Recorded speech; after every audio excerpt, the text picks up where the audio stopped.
గత 14-19 నుంచి మేము కార్యాచరణ చేపట్టడం జరిగింది. ఆ రోజున సెంటర్ డివైడర్లు అన్నీ కూడా ఏర్పాటు చేసి డివైడర్ గ్రీనరీ కానీ ఇవన్నీ ఏర్పాటు చేయడం జరిగింది.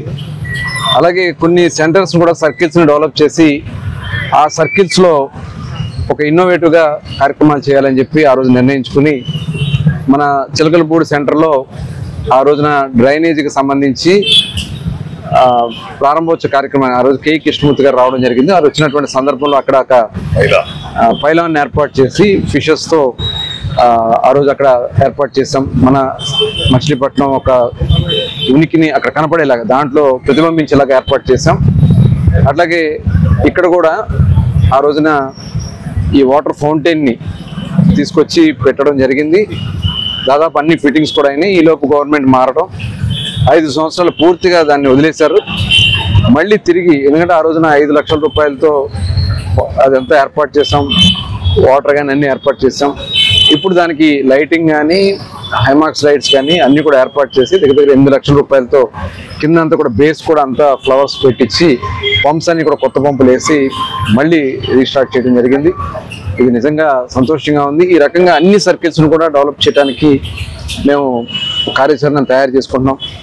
అట్లాగే మనకి ముఖ్యంగా జిల్లా పరిషత్ సెంటర్లో ఉన్నటువంటి పాండ్ ఉంది. అక్కడ ఆ చెరువుకు కూడా ఇవాళ అమృత్లో దగ్గర 2,90,00,000 రూపాయలతో ఆల్రెడీ టెండర్ స్టేజ్కి వచ్చేసింది. అది దాన్ని కూడా త్వరలోనే చేసి ఒక అద్భుతమైనటువంటి చుట్టూ వాకింగ్ ట్రాక్ కానీ ఆహ్లాదకరంగా వాటర్ ఫౌంటైన్స్ కానీ దాంట్లో ఏర్పాటు చేయడానికి కూడా ప్లాన్ చేస్తున్నాం. అలాగే ఇంకా ఎక్కడైతే మనం గ్రీనరీకి మేము ఎక్కువ ప్లాన్ చేస్తున్నాం. దాన్ని మోడల్గా ఈరోజు ఫోర్ట్ రోడ్ తీసుకోవడం కూడా జరిగింది.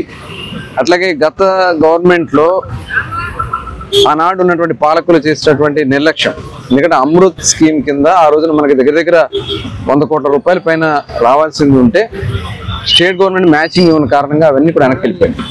కనీసం దాని గురించి కృషి చేయనటువంటి వ్యక్తులు ఇవాళ రాజకీయాలు మాట్లాడతారు, రాజకీయ విమర్శలు చేస్తాను. రాజకీయ విమర్శలు కాదు, వ్యక్తిగత విమర్శలు చేస్తాను. నేను అడుగుతా ఉన్నా, ప్రజలకు కావాల్సింది వ్యక్తిగత విమర్శలు కాదు, రాజకీయంగా మేము చేసినటువంటి అభివృద్ధి చెప్పడానికి మేము సిద్ధంగా ఉన్నాం. మీరు చేసిన అభివృద్ధి చెప్తానికి మీరు ఉన్నారా? మీకు ఆ ధైర్యం ఉందా? ఆ ధైర్యం లేదు కాబట్టి ఇవాళ ప్రజలు మిమ్మల్ని చిత్తుగా ఓడగొట్టారు. 50,000 ఓట్ల మెజార్టీతో మమ్మల్ని గెలిపించి మిమ్మల్ని ఓడగొట్టారు. ఇంకా మీలో సిగ్గు కానీ లజ్జ కానీ ఏమీ లేకుండా బరితెగించి మాట్లాడుతూ ఉన్నారు. మీ స్థాయి ఏంటి? చంద్రబాబు నాయుడు గారి గురించి మాట్లాడే స్థాయి ఉందా పేరు నాని గారికి? నేను అడుగుతా ఉన్నా. బాలకృష్ణ గారి గురించి మాట్లాడే స్థాయి పేరు నానికి ఉందా అని నేను అడుగుతా ఉన్నా. లేదు చిరంజీవి గారి గురించి మాట్లాడే స్థాయి ఈ పేరు నానికి ఉందా అని నేను అడుగుతా ఉన్నా. ఆనాడు మీకు ఇష్టం ఉంది కదా, అధికారం ఉంది కదా అని చెప్పి కళ్ళు నెత్తికెక్కి డైరెక్టర్ని ఇంటి దగ్గర పిలిపించుకుని వాళ్ళని డోర్ల దగ్గర వెయిట్ చేయించుకున్నటువంటి చరిత్ర మీది. ఇవాళ ఆ నాయకుల్ని ఆ సినిమా హీరోల్ని గౌరవించి వాళ్ళకు ఒక సుముచిత స్థానం కల్పించి సినిమా ఇండస్ట్రీని నిలబెట్టాలని తపన పడుతున్నటువంటి వ్యక్తి నారా చంద్రబాబు నాయుడు గారు. వాళ్ళకి మరి పవన్ కళ్యాణ్ గారు కూడా ఈరోజు సపోర్ట్ చేస్తూ ఉన్నారు. ఆ రోజు చిరంజీవి గారిని మీరు అవమానించారు. ఆ రోజున మీరు సినిమా హీరోలందరినీ కూడా గేట్ దగ్గర ఆపేస్తే అక్కడి నుంచి నడుచుకుంటూ వచ్చినటువంటి సందర్భాన్ని మనం చూసాం. అంటే టికెట్ల పేరుతో రేట్ల పేరుతో థియేటర్ యాజమాన్యాన్ని అట్లాగే ఆ రోజు ఉన్నటువంటి హీరోల్ని ఇబ్బంది పెట్టి లబ్ధి పొందాలి, మీ కాళ్ళ దగ్గర తెచ్చుకోవాలని చెప్పి ఆ రోజు జగన్మోహన్ రెడ్డి గారు ఇచ్చినటువంటి డైరెక్షన్లో పేరు నాని గారు పని చేశాడు. ఇవాళ ఆయన నీతి కౌరులు మాట్లాడుతూ ఉన్నారు. ఇవాళ ఖచ్చితంగా ప్రజలు ఎవరో చూస్తూ ఊరుకోరు, చాలా సమయంతో ఉన్నారు. ఇవాళ హీరో ఫ్యాన్స్ అందరిని కూడా నేను మనస్ఫూర్తిగా అభినందిస్తా ఉన్నా. ఇలా రెచ్చగొట్టే నాయకుల వల్ల సమాజంలో మార్చడానికి మరి ఎట్టి పరిస్థితుల్లో కూడా మనం రెచ్చగొట్టే కార్యక్రమాలను బారిన పడొద్దు. మొన్న కూడా చిరంజీవి గారు ఫ్యాన్స్ తరఫున మీటింగ్ పెడితే చాలా పెద్ద మనిషిగా చిరంజీవి గారు దాన్ని కంట్రోల్ చేశారు. అలాగే బాలకృష్ణ గారు కూడా ఇవాళ నిజంగా వాళ్ళ ఫ్యాన్స్ని కానీ వాళ్ళు కానీ రెచ్చగొట్టే కార్యక్రమాలు చేస్తే సోకాల్డ్ నాయకులు ఎవరు కూడా ఇళ్లలో ఉండరు, తరిమి కొడతారు, బట్టలు తీసి కొడతారు.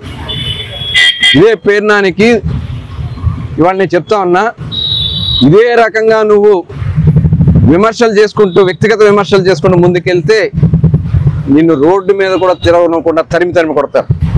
అది గుర్తుపెట్టుకోవాలి పేరు నాని గారు. ఇవాళ ఏదో మైక్ ఉంది కదా, మీ ఇష్టం వచ్చినట్టు మాట్లాడితే ఏమవుద్ది? మీరు చేసినటువంటి పాపాలన్నీ బయటకు వస్తున్నాయి. ఈరోజు బియ్యం పాపం, మీ అకౌంట్లో డబ్బులు పడినాయి. ఎందుకు పడినాయి? మీ అకౌంట్లో డబ్బులు ఎక్కడి నుంచి వచ్చినాయి? ఆ రోజున బియ్యం దగ్గర 8,000 బస్తాలు తోలుకుని ఆ డబ్బులు మీ అకౌంట్లో పడిని, దానికి సంబంధించి పూర్తి ఆధారాలు ఉంటే బొంకుతా ఉన్నాడు. ఇవాళ సిగ్గు లేదా నీకు? ఇళ్ల స్థలాల పేరుతో దోపిడీ చేస్తే నడి రోడ్ల మీద కూడా ఫీల్డ్ మ్యాప్, స్ట్రీట్ ఫీల్డ్ అని చెప్పి, ఎస్ఎఫ్ఎల్ అని చెప్పి వాటికి పట్టాలు ఇచ్చి నీ కొడుకుని అందరం ఎక్కించుకోవాలని ప్రయత్నం చేశావు. ఇవాళ దాని మీద మళ్ళీ బెయిల్ కోసం పరిగెడతావు.